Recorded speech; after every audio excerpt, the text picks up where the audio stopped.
About a month ago, I bought a second Pokemon cartridge off of eBay so I could start a new game and screw around without messing up my save file. As soon as I compared it to my old one, I knew it was either a bootleg or produced somewhere else.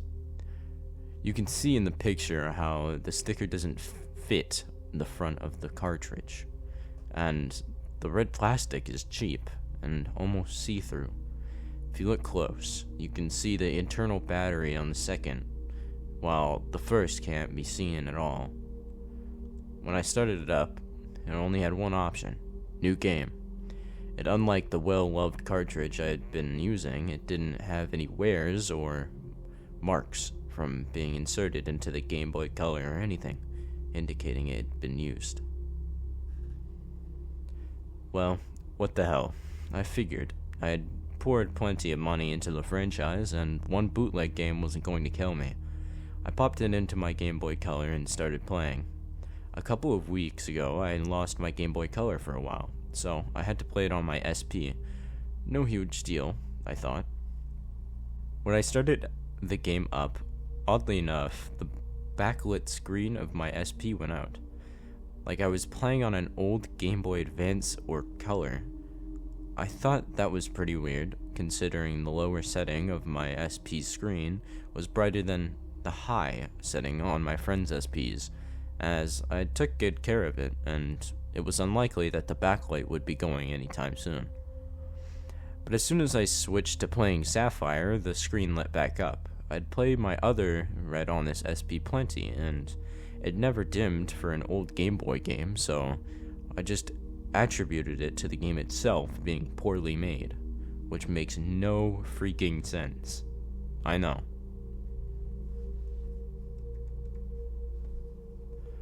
About now, you're probably wondering when I'm going to start telling you about how there was an unknown in my party and buried alive guy in Lavender Town started eating my player character. Because any pre-owned bootleg game story is bound to be some creepy hacked stuff. Well, it wasn't that simple. I played through Lavender Town, the Pokémon Tower, all of that, and nothing unusual happened. I didn't go mad from the music and feel suicidal. My Pokémon never turned white and started crying tears of blood or anything like that. However, as I continued playing, it became apparent to me that this game had some glitches. Just like the cheap plastic casing and sticker that barely stuck. The game itself was flaky. I've never played a Pokemon game on an emulator before, but if I had to guess, I would say that when it was copied, a lot of the data was corrupted, and I had to be careful when playing it or it would freeze. For example, sometimes the graphics around the character, I'm going to call him Red, as that's what I named him, I'm a bit of a Red fanboy, would turn into a big colored bar, and the game would stop. And the background music would stop on whatever note it hit and play this high-pitched, staticky whine until I restart. This happened whenever I tried to get on my bike inside of a cave or a building. I was almost sure that this was just a normal bootlegged game until I examined the SNES in the Chaldean apartment store. Don't judge me, but being a Red fanboy, I've always liked when the game said things like from Red's point of view. Like how he says, "Dad would like this," when you examine the SNES. Or, "I should get going," when you examine the TV. Since you never get to see the player say anything, to the point where, as a joke, the developers made Red say nothing more than ellipses when you encountered him in gold, silver, or crystal. Anyways, when I examined the SNES, where Red would normally say, "Dad would like this," instead, I saw the text, "Where is Dad?" I examined it again, and same thing. I kinda laughed it off, thinking for some reason it was a poor translation. Don't ask how I thought that made any sense. In the back of my mind, I was kinda hoping it was a hacked game, because hey, if I got some screen caps and posted them on 4chan, I'd be able to at least kill an afternoon laughing about it. I went to the next floor, then went back down and checked the NES again, To my surprise, the message had changed. Now, Red said, "Who created me?" At this point, I was pretty sure this had been added by some hacker, and I thought that was kind of awesome. Hell, Red finding out that he was really just a video game character, that's pretty funny.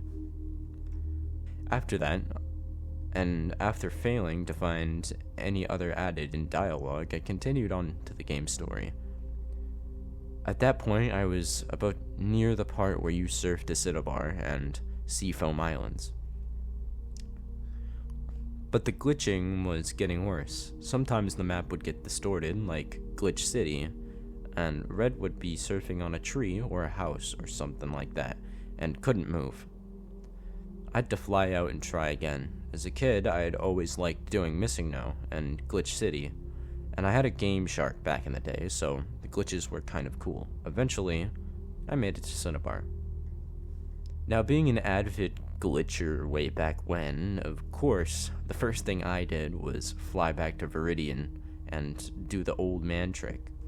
But no matter how many times I tried, I could never get Missing No to appear. I thought maybe the ROM had been edited to prevent glitching, but that clearly wasn't the case, as the thing had more bugs than freaking Viridian Forest. Instead, when I entered the Pokémon mansion, I was greeted by the following text window. Red. Nice try, Red. It was obvious that where Red was would be the name of whatever you named your player. What freaked me out was Red in all caps as the speaker. At this point, I know I had to have an edited game. The player character was telling me nice try after I'd failed to do Missing No. The game froze then, and I restarted.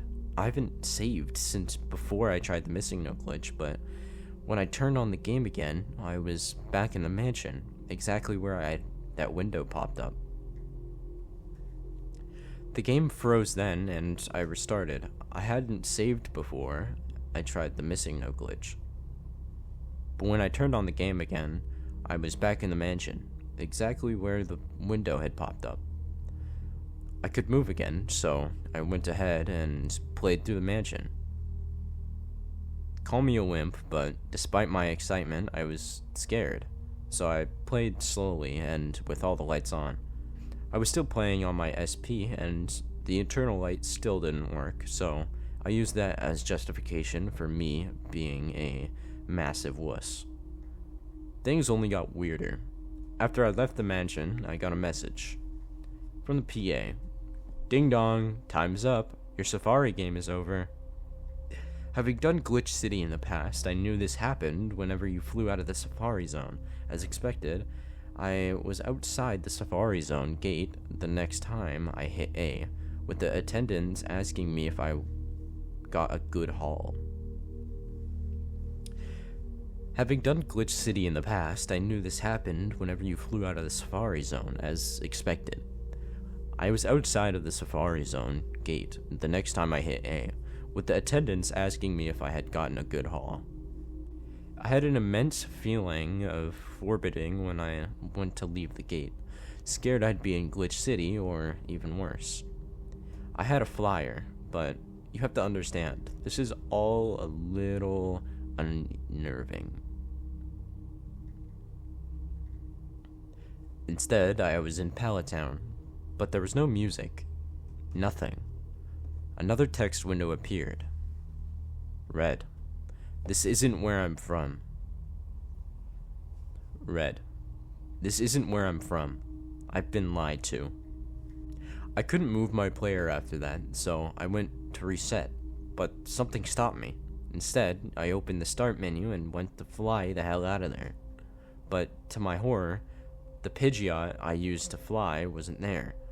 Just my Blastoise, Executor, Kadabra, and Mew from the Nugget Bridge glitch, and Kangaskhan. In Pidgeot's place was a level 16 Raticate with 1 HP. It was poisoned.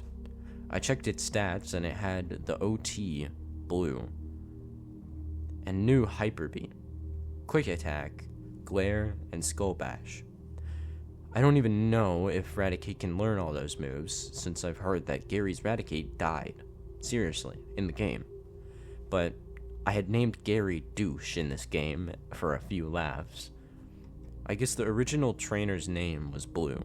Came from the fact that blue is the opposite to the red version of the game. Like, maybe it was supposed to have come from a blue cartridge. I know Rattata doesn't evolve until level 20, so this was pretty obvious it was a hack. I had some antidotes and potions in my bag, so I figured, what the hell, I'd heal it. But when I left the Pokemon menu, the entire start menu closed, and I couldn't open it again. I tried walking, and this time I was able to move. I took a few steps, forgetting about the poison, until a box popped up again. Red. We killed it. At this point, I was getting a little freaked out. No joke. I went to my party, and Raticate wasn't there at all. Neither was my Pidgeot. The slot was empty. I closed the menu and tried to move again, but nothing. I didn't want to turn the game off in case it had somehow saved again. So I just kept trying to move before remembering that my Kadabra still knew teleport. When I hit start, nothing happened. I kept trying to move, but I couldn't move. No, Red wasn't letting me move. Red. This happened to me. Why? At this point, I'd shut the game off. I took out the hacked red version out and put it in Fire Red. Like with my old game I had never played, I'd named the player Red, and for some reason, it still kind of scared me. I started it up, and to my horror, the screen was still dimmed. I hit continue on the main menu, but when I tried to open my game, I got the message saying that my save data had been lost or corrupted. And when I started, the game froze, with the music just being a staticky whine. At this point, I was really desperate to play some Pokemon where no weird stuff was going to happen. And I was really mad that my Fire Red version was broken, so I threw in Sapphire and started it up. The screen lit up normally. I thought for a moment that maybe something was wrong with just my SP that broke my Fire Red. And, dude, I didn't want that to happen to my Sapphire with the Jirachi from the Coliseum and the Feebas I'd taken me an hour to find. So I shut it off and pulled it out. I started playing what I call Glitchy Red version again about a week ago. When I started it back up, still in Pallet Town, and there was music and things seemed normal. Except for my empty slot in my party and my SP screen no longer lighting up. I biked to Viridian and found Pidgeot safely in my PC, so I figured, what the hell, and took him out and flew to Cinnabar to fight Blaine. When I went to unlock the gym, surprise, another text box. Red. No. No matter how many times I tried, the game refused to believe that I had the secret key, despite it being right there in my bag. Red wasn't letting me in. Red. Everything that has happened to me happened because the world let it happen to me. I didn't become a hero on my own. I was manipulated. I never unlocked that door. The door was unlocked because the game let me in. Everything you do because the game lets you. Because of how the text boxes were, it took a really long time to scroll through, and the whole time I was writing down what he was saying, so I had it on reference. Things were getting a little too Silent Hill for me, and once again, I tried to move, but Red wouldn't let me. Red, I'm going to show you how it feels to be unable to choose your own fate. I gave up and opened the start menu again, glad that I could, and used Pidgeot to fly out of there. I knew now that this was only because Red wasn't letting me fly out. He was toying with me. I flew to Lavender because, shockingly enough, nothing weird had ever happened there. From Lavender, I walked down to go to Fuchsia, but as soon as I left Lavender, Red was at it again. Red. No. Well, screw it, I thought. I opened up the menu and flew to Fuchsia. When I got there, I nearly shat my pants and dropped my SP. It was the glitch city you get when you surf along Cinnabar Coast. Immediately, the menu popped up the way it does when you do the mute glitch. It was asking me to save the game. There was no option for no, and pressing B did nothing. I shut off my game. When I started it back up, I was still in Glitch City. I checked my party, the way Red wanted me to.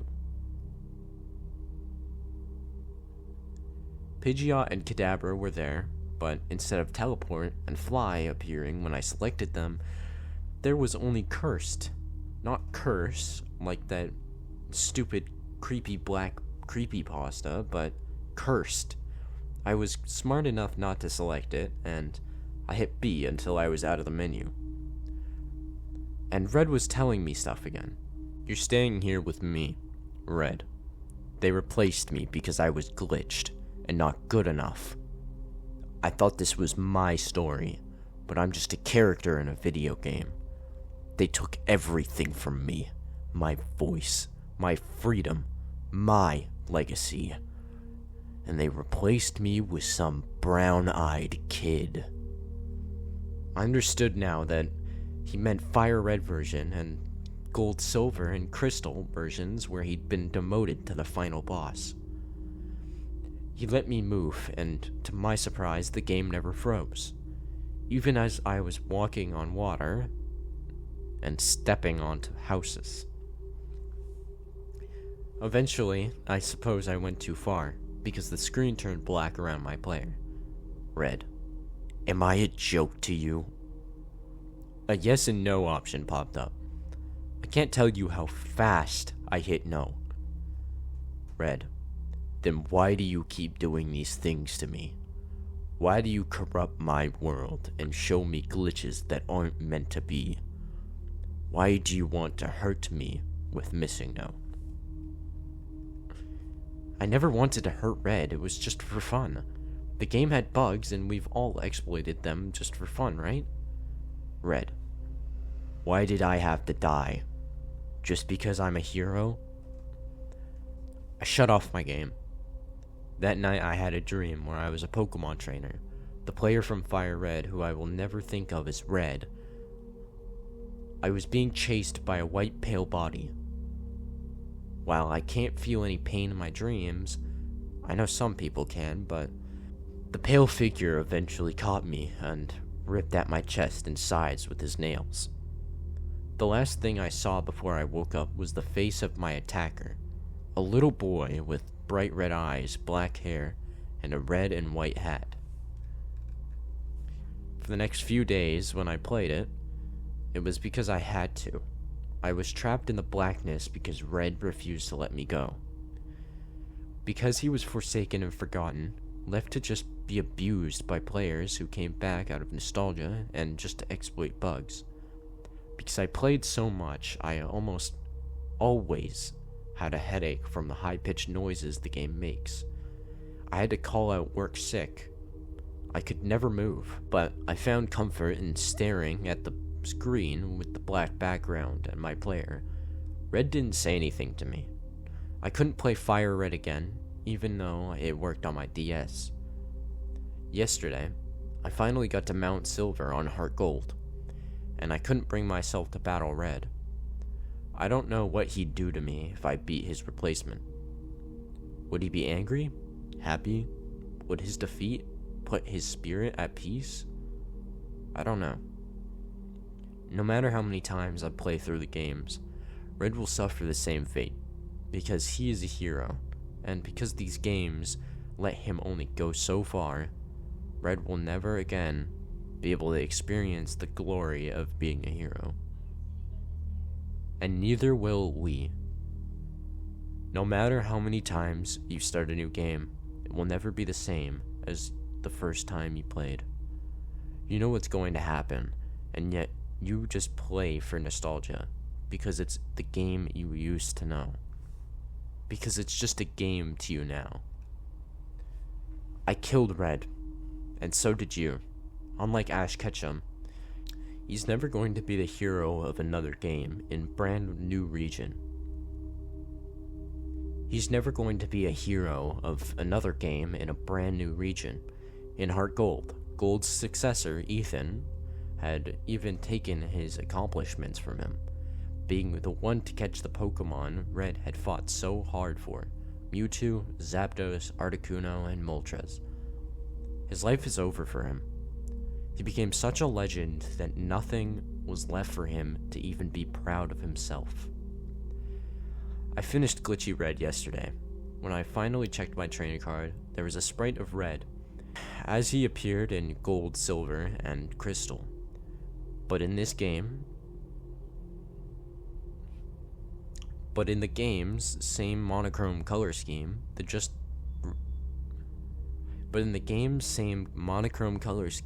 just red and green.